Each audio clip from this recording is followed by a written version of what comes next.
Hello, I'm Corey Sinez. I'm your police chief here in the city of Buena Park. And I want to make sure I keep you updated on things that your Buena Park Police Department is doing to make sure that we continue to provide the highest level of service to you as community members. So recently, over the past 3 years, your police department has been going through an accreditation process. And this accreditation process is through CALEA. And CALEA stands for Commission on Accreditation for Law Enforcement Agencies. It's a national recognized accreditation process that only a few agencies in the country have been able to be accredited through this process. Back in 2013, June of 2013, a couple years after I'd become chief here, I wanted to make sure that our department was doing what they were supposed to be doing and was following best practices and best standards. So I did some research into CALEA and went to the City Council and asked them to approve us moving forward with the accreditation process through CALEA. So since June of 2013, we have been going through what they call a self-assessment process here at the police department with CALEA. And that means that there's over 400 standards that CALEA requires police departments to have, and we have to make sure that our current policies and procedures match those standards. And it's quite a egregious process to go through because we have to change a lot of our policies and procedures. And so we've just recently done that, and we've had what they call an on-site inspection. And that on-site inspection is where we have two objective outside CALEA accreditors come into our police department and take a look at our entire operation, our buildings, our policies and procedures, and what they do is they make sure that we are meeting their standards. And I'm happy to say that just a couple weeks ago we went through that process and we pretty much got a thumbs up that everything was good. There were no issues whatsoever, and we are looking forward to going to a conference, a CALEA conference in Baltimore, Maryland at the end of July to receive our accreditation. Now this is a huge, huge accomplishment for our police department. And it's not saying that we were very good. We were a great police department, but there's always room to improve. And it's always good when you have somebody from the outside come in and take a look at what we're doing, making sure that we're doing it right and that we're meeting those high standards that you as community members expect from us. So sometime after the end of July, we will hopefully receive accreditation through CALEA. And I know that the City Council is looking at doing some kind of celebration to recognize the police department for that great accomplishment. And you know, the credit goes to the men and women here at the police department who day in and day out just do a phenomenal job to provide public safety service to this community. And there's a couple of individuals in our department that were assigned as accreditation managers that really put out a lot of effort and really pushed the organization to make sure that they met the timelines that CALEA requires for us to get this all done. But I'm happy to say that July will be the time we will receive accreditation, and I'm really, really excited about it. So you should be excited about it because your kids, your children go to accredited schools. And I always say, why wouldn't you want your police department to be accredited? You know, why wouldn't you want them to meet the highest standards and follow the best practices, national best practices in this nation? Because I believe we should, and we do. And so I'm really proud of it. I'm really proud of our department. I'm really proud of the men and women here. And I'm looking forward to after July to be an accredited agency. So I will keep you up to date. And in my next Chief's Corner, I hope to give you a little bit of follow-up on whether or not we received accreditation. I'm very confident that we will. And then we'll have another topic to talk to you about. So thank you very much and be safe.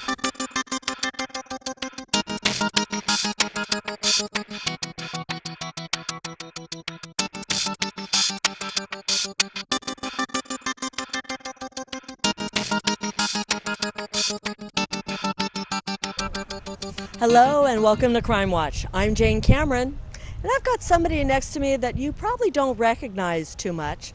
It's Sergeant Mike Lovchick. He is our new Crime Watch host. Welcome to the torture. Glad to be here. Glad to be here. So Sergeant, tell us a little bit about your career here in law enforcement. I started here in 1989 as a reserve police officer. A few years later I went full-time and been here ever since, so almost 27 years now. doing a lot of things throughout the department. It's a lot of fun. It's a great place to work.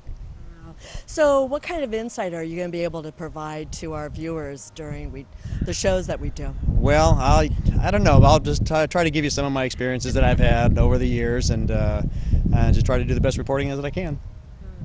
You know that we have a very popular viewer base who wants to know all about what's going on in Buena Park and how the police department is involved with it. So, think you can handle the challenge? Looking forward to it. I think it's going to be a lot of fun.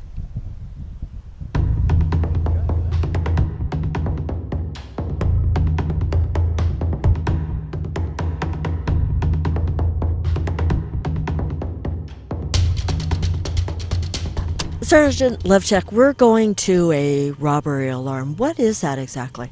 Well, the police department gets phone calls from alarm companies, and this one that we're heading to right now is at a local bank.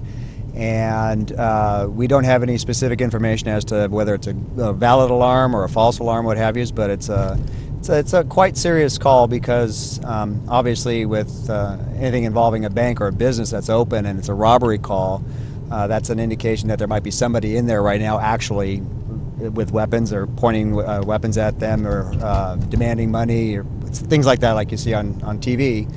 But it's definitely a high priority call. We've got officers on the scene right now actually heading out that way. They're trying to determine what's going on, but there's all kinds of procedures that we follow for this, but it's kind of a stress-inducing call, to be quite honest with you. So you said even though you don't know if it's real or not, you still have to assume that it is. Correct. Any alarm call that we go on, we have to assume that they're valid alarms. Otherwise, the problem is that officers can become complacent and just think, oh, it's just another false alarm call, and that's when bad things can happen. So we treat every alarm call as if it's a real one, and until we're proven otherwise. But again, like I say, with the robbery one, it's a little bit different than like a normal burglar alarm call, we'll say. Whereas usually sometimes that's in the middle of the night when there's the businesses are closed, and somebody breaks in through a window and goes in to steal stuff out of a business or a house. This one here is when there's actually people present, and somebody could be inside there with a weapon or a note or something like that. But it's a little different than a normal burglar alarm. How do officers fight complacency, especially when a business, their alarm keeps getting activated? Well, it's just a matter of disciplining yourself. I've been doing this job a long time, and I treat every alarm call as if it's real. I know there's places that I've gone to where I might go there several times a week, sometimes several times a day, and it's just that it's that one time that it might be the real one, and you let your guard down and you could easily get hurt. So to me, it's just a matter of every alarm is valid until proven otherwise. So we're pulling up to the bank. Has there been an update on the radio? Yeah, the officers that responded here found out that it was indeed a false alarm. What happens is from there they make contact with the people inside the bank just to make sure, to make sure everything is all going well inside, nothing is out of the ordinary. So what they did, as a matter of fact, there's an officer right here, as you can see here, but like I said, as we were pulling in, they put out that everything is all okay. So that officer will probably be filling out a little slip that we got to give to the people that we go see or go for alarms, and I think the other officer's already cleared, but everything is okay. It was an accidental false alarm.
With the 4th of July coming up, it's a fun celebration, but it could also be a dangerous one if you just don't be safe. We're here with Press Information Officer Captain Larry Kurtz with the Orange County Fire Authority.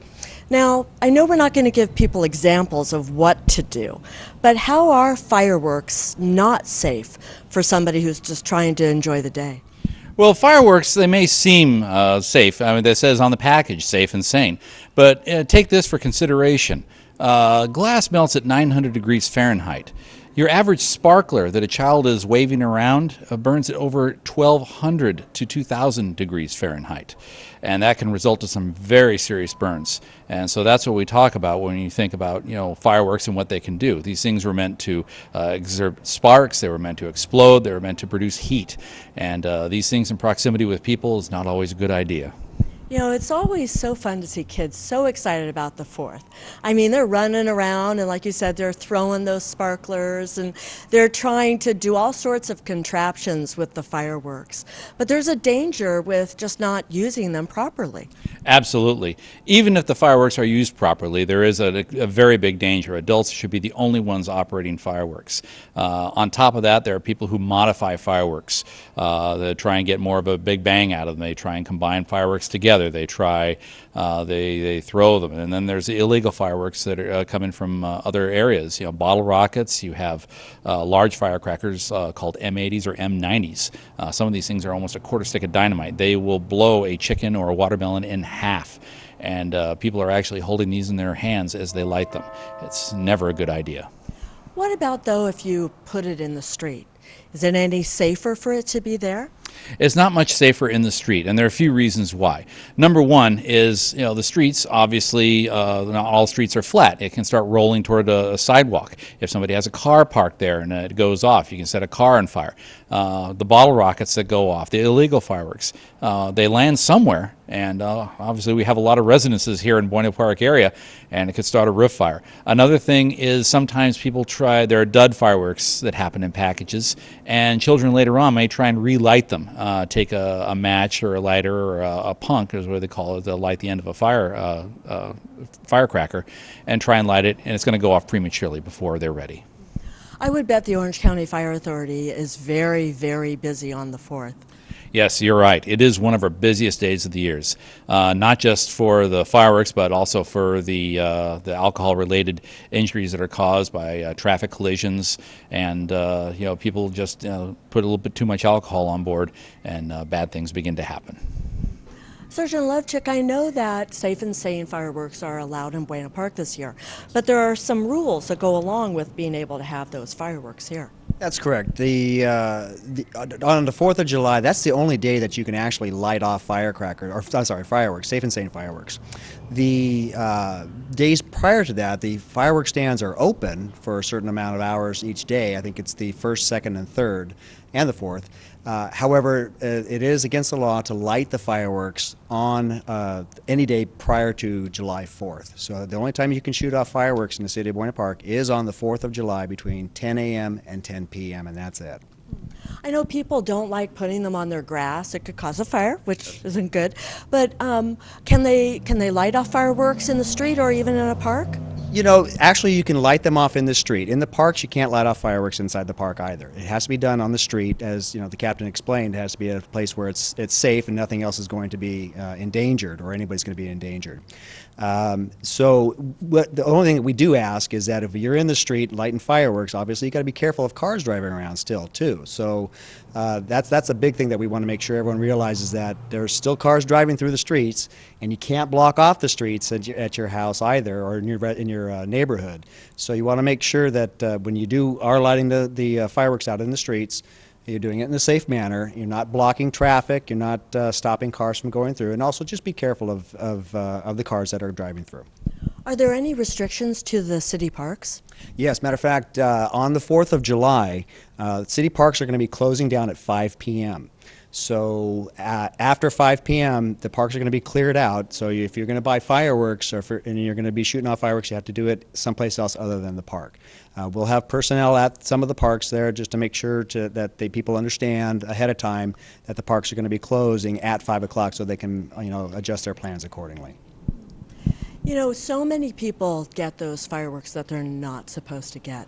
Does the fire authority or the police department confiscate those fireworks so that the party's over? If you are caught with illegal fireworks, we will confiscate the fireworks from you.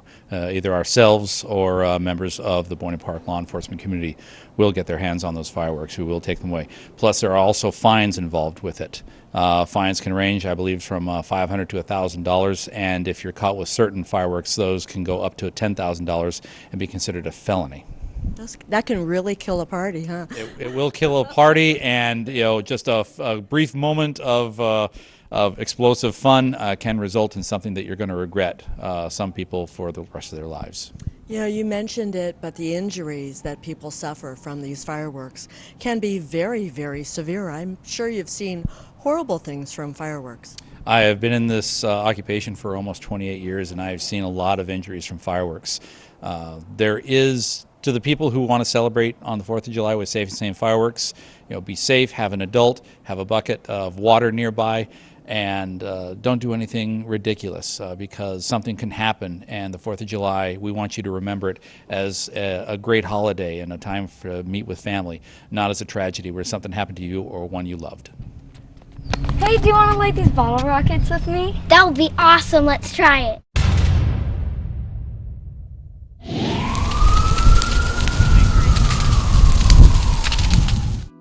What you just saw was an example of two children playing with illegal explosives.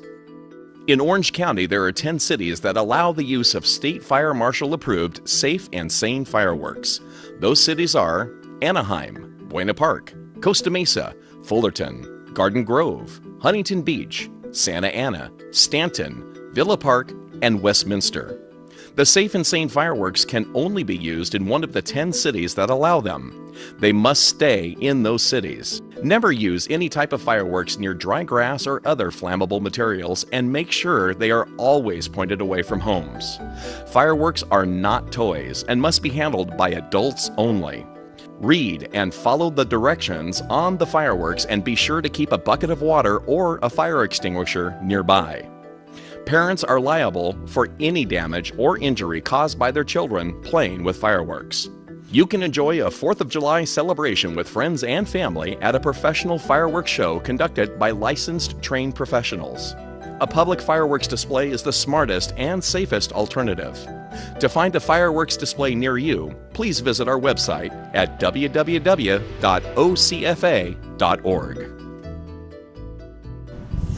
As the summer months are coming up, heck, it's not even the summer months. Next week, it's going to be hot. You've got to be careful about when you have pets and you leave them in the car. It gets really hot in the cars, doesn't it? Oh, absolutely. It can be several degrees higher inside of a car, above and beyond the outside ambient temperature. Now, people sometimes will crack the windows of the car. Does that help at all, or park underneath a tree? Not being a professional at it, but I would say probably doesn't. I mean, when you think about it, when you go out, leave your car window roll down a little bit, and you come back out to your car, and you get into it after a few minutes. It didn't work. It did not work. It really didn't work. And just think what that poor animal's doing in there if he's locked inside as well. Now, isn't there some type of law or act that's coming about that could be in the animal's favor? Actually, there is. There's certain legislation that's being looked at right now to where if a person sees a dog or an animal in distress inside of a car, now the dog or the animal has to be in distress. It can't just be, okay, I'm going to go up and break this window. But they can. And I don't want to say that they can do it now because obviously it's not enacted yet, but they're looking at to where if a person with good intentions to rescue a dog or an animal that's locked inside of a car that's hot, that there won't be any repercussions against them for breaking a window or something like that. And again, it's being considered right now. It's not enacted yet, so don't think that you can go out and do that just yet. Well, there's a story that's going around right now where somebody had a small bulldog in their car, and the dog ended up dying and the person is being held for animal cruelty.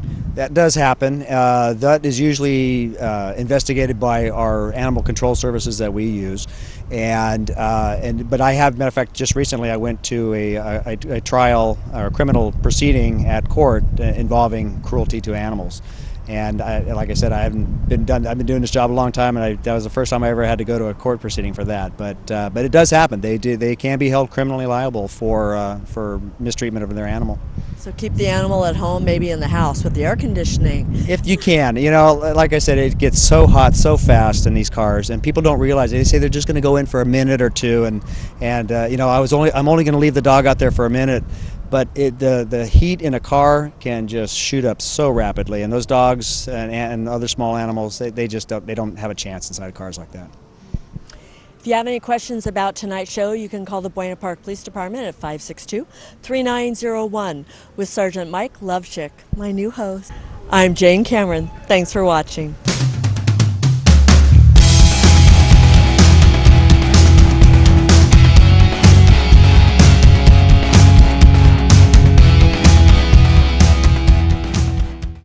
Be sure to like us on the official City of Buena Park Facebook page and follow us on Twitter. There you'll find a little of everything from information about our city services and upcoming events to discounts offered by our entertainment attractions such as Knott's Berry Farm, Medieval Times, and Pirates Dinner Adventure.